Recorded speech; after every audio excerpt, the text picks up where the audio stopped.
दोस्तों स्वागत है आपका लीगल लॉपीडिया में। और मैं एडवोकेट टीजा ठाकुर आज आपको बताने वाली हूँ कि पीआईएल किसे कहते हैं।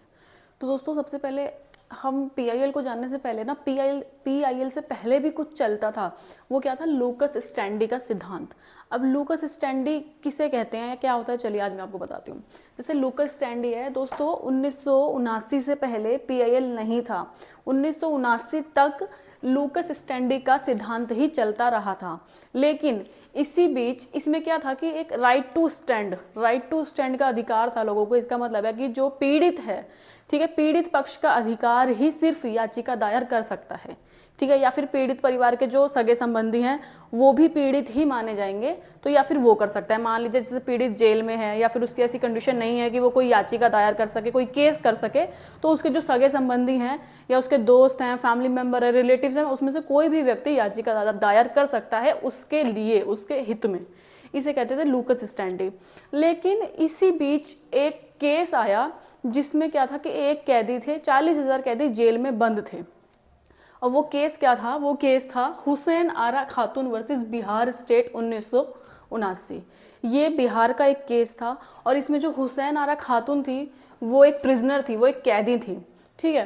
तो जब ये अंदर थी तो इन्होंने देखा कि यहाँ पे 40,000 कैदी और हैं जो बंद है, और उन 40,000 कैदियों का और इनका, हुसैन आरा खातून का जो केस था वो क्या था? विचाराधीन था, मतलब पेंडिंग पड़ा हुआ था, उस पर विचार होना या डिस्कस होना बाकी था।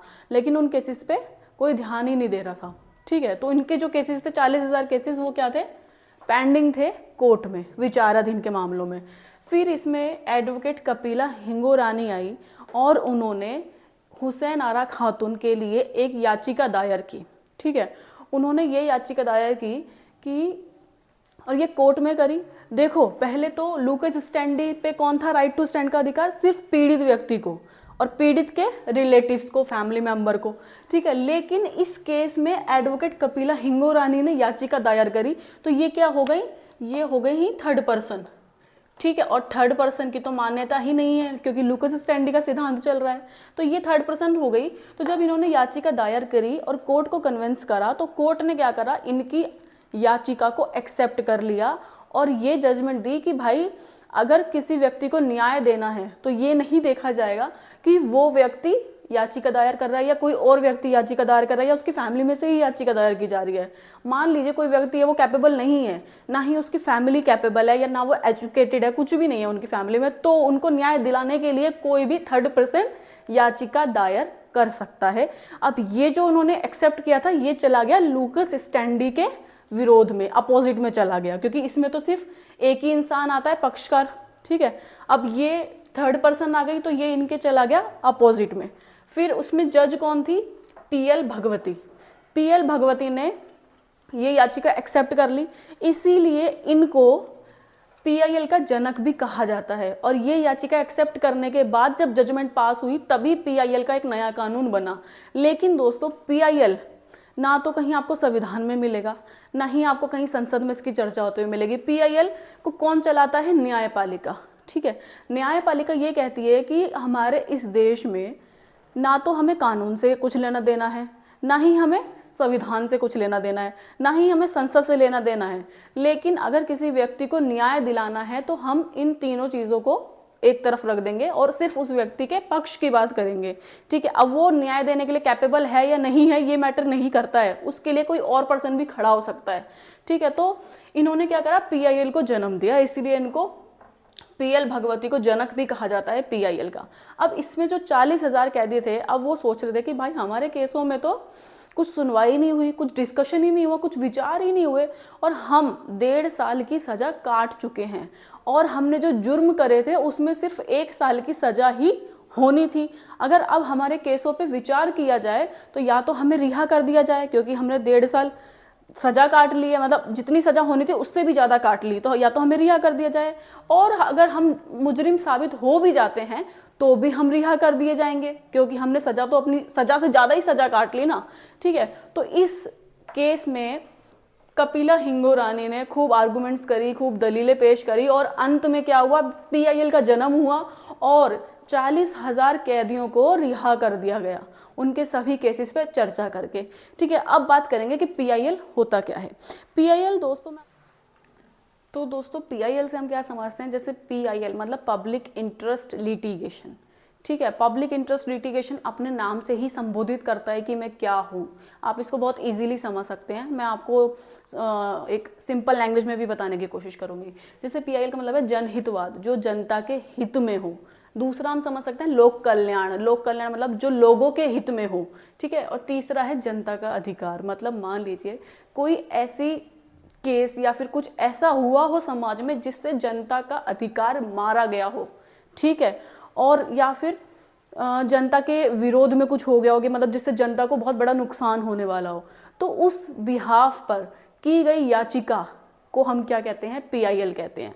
मतलब जो जनहितवाद के साथ में हो, जो लोक कल्याण के लिए किया गया हो, ठीक है, या फिर जो जनता के अधिकार को दिलाने के लिए की गई हो, उसे हम क्या कहते हैं, PIL, पब्लिक इंटरेस्ट लिटिगेशन, ठीक है दोस्तों। अब ये PIL तभी मानी जाएगी जब याचिका दायर करने वाले व्यक्ति का उसमें अपना कोई भी क्या वो नहीं होगा, मतलब उसको अपना कुछ लालच नहीं होगा, ठीक है। कि भाई ऐसा नहीं कि मैं अपने लालच के लिए ये कर रहा हूँ, ये हो जाएगा तो मेरा ये काम बन जाएगा, नहीं, उसे PIL नहीं माना जाएगा और वो आगे चल के कोर्ट में रिजेक्ट भी हो जाएगी, खारिज कर दी जाएगी। PIL उसी को माना जाएगा जब कोई व्यक्ति अपने लिए नहीं सोच के दूसरे लोगों के लिए सोचता है, जनता के लिए सोचता है, उनके फायदे के लिए सोचता है ना, तो उसी को PIL कहते हैं।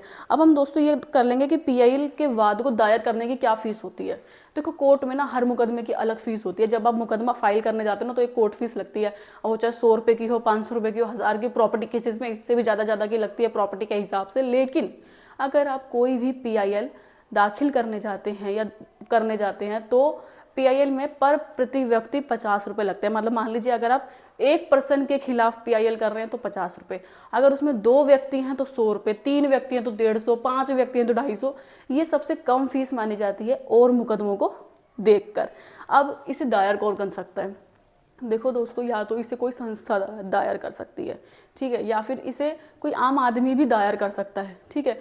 और आप इसको बाय स्पीड पोस्ट या डाक या फिर लेटर या फिर एक सूचना के जरिए भी दायर कर सकते हैं। लेकिन अगर आप स्पीड पोस्ट के जरिए भेजेंगे तो उस पर कार्रवाई कौन करेगा, न्यायपालिका करेगी, क्योंकि इसके मुकदमों को ही न्यायपालिका देखती है PIL के, ठीक है। अब आप मान लीजिए आप ऐसा चाह रहे हैं कि मैं ये चीज़ कर भी दूं, देखो ये चीज़ तो गलत हो रही है समाज में और ये चीज़ ठीक होनी चाहिए, मुझे PIL करनी है, लेकिन मैं ये नहीं चाहता कि मेरा नाम आए, तो आप उसमें स्पीड पोस्ट के जरिए भेज सकते हैं। उसमें कार्रवाई के लिए आपको नहीं बुलाया जाएगा, न्यायपालिका खुद उस पर कार्रवाई करेगी, ठीक है। अब दोस्तों PIL 2 तरह की होती है। पहली PIL कौन सी होती है, प्रतिनिधि सामाजिक कार्रवाई, और दूसरी होती है नागरिक सामाजिक कार्रवाई। प्रतिनिधि सामाजिक कार्रवाई में क्या होता है कि इसमें कोई थर्ड पर्सन आकर भी PIL फाइल कर सकता है किसी व्यक्ति को न्याय दिलवाने के लिए। जैसे कि अभी हमने पिछले केस में पढ़ा था हुसैन आरा खातून वर्सेस बिहार स्टेट में, इसमें एक एडवोकेट ने फाइल कर दिया था, वो थर्ड पर्सन था, ठीक है। अब इस प्रतिनिधि सामाजिक कार्रवाई में भी कोई थर्ड पर्सन आकर PIL की याचिका दायर कर सकता है किसी और व्यक्ति को न्याय दिलवाने के लिए। और दूसरी जो है नागरिक सामाजिक कार्रवाई, ये PIL ऐसी होती है कि इसमें कोई भी व्यक्ति, आप डिपेंड नहीं करता कि आपके पास कोई पोस्ट है, आप पढ़े लिखे हो या नहीं हो, इसमें बस एक जनता का हित देखा जाता है। उसके लिए कोई भी आम आदमी PIL कोर्ट में दाखिल कर सकता है। और अब ये याचिका आप किस आर्टिकल के थ्रू कोर्ट में करेंगे, ये अगर आप हाई कोर्ट में करते हैं तो आर्टिकल आ जाएगा आपका 22, ठीक है। और अगर आप यही सुप्रीम कोर्ट में करते हैं तो इसमें आ जाएगा आर्टिकल 32 के तहत आप इसे सुप्रीम कोर्ट में दायर कर सकते हैं। अगर आप हाई कोर्ट में करते हैं तो हाई कोर्ट में इसकी सिर्फ 2 कॉपी चाहिए होती है, ठीक है। और अगर आप सुप्रीम कोर्ट में करेंगे तो इसमें आपको PIL की 5 कॉपी ले जाना जरूरी होता है।